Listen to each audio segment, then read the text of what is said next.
8 de julho de 2014. Tem uma data que está marcada a fogo na memória de todo brasileiro. É essa. 7-1. Olha, isso aí não é só um placar, né? É muito mais. É uma cicatriz. O dia em que o país do futebol foi humilhado. Em casa, na frente do mundo inteiro, numa semifinal de Copa do Mundo. E, sabe, tem uma frase que talvez resuma tudo isso. Que aquilo não foi só uma derrota. Foi o funeral de uma identidade. De uma filosofia inteira. Aquela que um dia encantou o planeta. O tal do jogo bonito. Mas e se aquele 7-1 não foi o começo do fim? E se ele foi apenas o fim? É isso que a gente vai ver aqui. Vamos fundo numa morte que, na verdade, já estava anunciada e que começou muito antes daquele jogo. Então, para a gente entender isso direito, vamos voltar para aquela noite. Para o funeral. Vamos entender como a imagem do futebol brasileiro desmoronou para sempre. Em só 90 minutos. A verdade é que os sinais, eles já estavam todos lá, antes mesmo da Alemanha. Tinha uma coisa esquisita no ar, sabe? Uma coisa que a gente nunca imaginou para o futebol brasileiro. Medo. Um peso de medo. É só lembrar do capitão Thiago Silva chorando, desabando, contra o Chile. Aquilo não era choro de vitória, era um soluço de alívio. Aquele time, ele já estava no limite. O mundo aqui não tinha percebido ainda. Mas olha, para entender o tamanho dessa ferida, a gente tem que lembrar o que se perdeu no caminho. Então, vamos fazer uma viagem no tempo. Vamos voltar para a Era da Magia para resgatar a essência do que o jogo bonito realmente significou um dia. E essa linha do tempo aqui, ela conta uma história de pura glória. Pensa bem, 1958, um garoto de 17 anos, Pelé, se apresenta para o mundo. Aí vem 1970, a seleção que fez do futebol uma poesia, para muitos a maior de todos os tempos. E por fim, 2002, o que foi talvez o último suspiro de magia, quando os 3 R's, Ronaldo, Rivaldo e Ronaldinho, trouxeram o pênalti. E no coração disso tudo, o que pulsava era o jogo bonito. Sabe, uma filosofia que não se importava só com se ia ganhar, mas como ia ganhar. Tinha que ter criatividade, ginga, alegria. Era um futebol que nascia ali, no caos da rua, no asfalto, e não no silêncio, no cálculo do centro de treinamento. Aí fica a pergunta, né?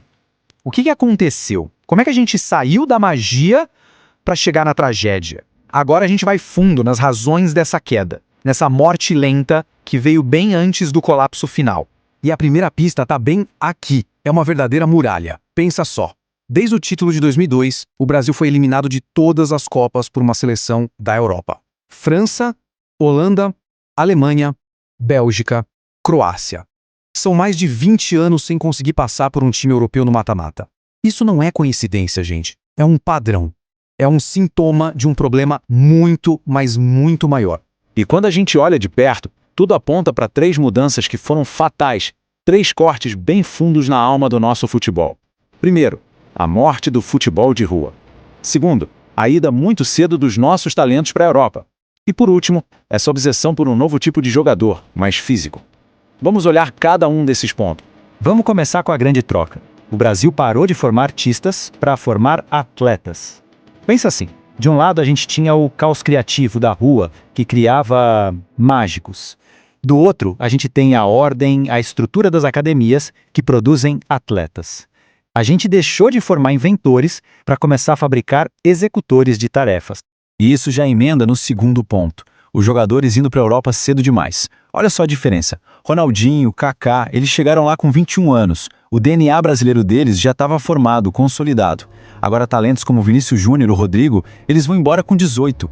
Eles não chegam lá como estrelas prontas, com o nosso jeito de jogar. Eles chegam como uma tela em branco, prontos para serem moldados pelo futebol tático da Europa.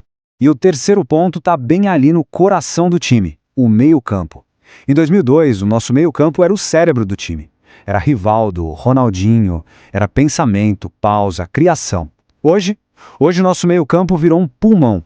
É a era dos jogadores da Premier League. Atletas incríveis sim, mas que são definidos pela força, pela velocidade. A gente basicamente trocou um meio-campo que pensa por um meio-campo que corre. E quando a gente soma tudo isso, a gente cai na nossa realidade atual.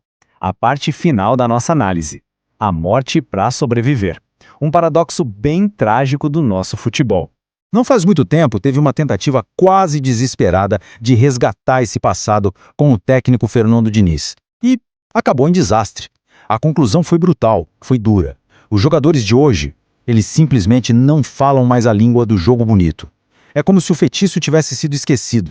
E as consequências disso a gente vê em campo. A primeira derrota da história em casa, em eliminatórias. E logo para quem? Para a Argentina. O pior início de campanha de todos os tempos. Aquela que era a nossa maior arma, sabe? O respeito que a camisa amarela impunha parece que evaporou. No fim das contas, a verdade é essa aqui, ó. O Brasil ainda exporta craques, claro, mas não exporta mais magia. A gente exporta atletas de alto rendimento, máquinas, eficientes, rápidas, fortes, mas sem aquela faísca, aquelas centelhas de genialidade. O que nos deixa com uma última pergunta, uma pergunta bem inquietante. O jogo bonito foi assassinado, morto pela força, pela tática do futebol moderno? Ou será que ele precisou cometer um tipo de suicídio só para o futebol brasileiro conseguir sobreviver? Uma escolha trágica entre manter a identidade e ser extinto. A discussão, com certeza, está só começando.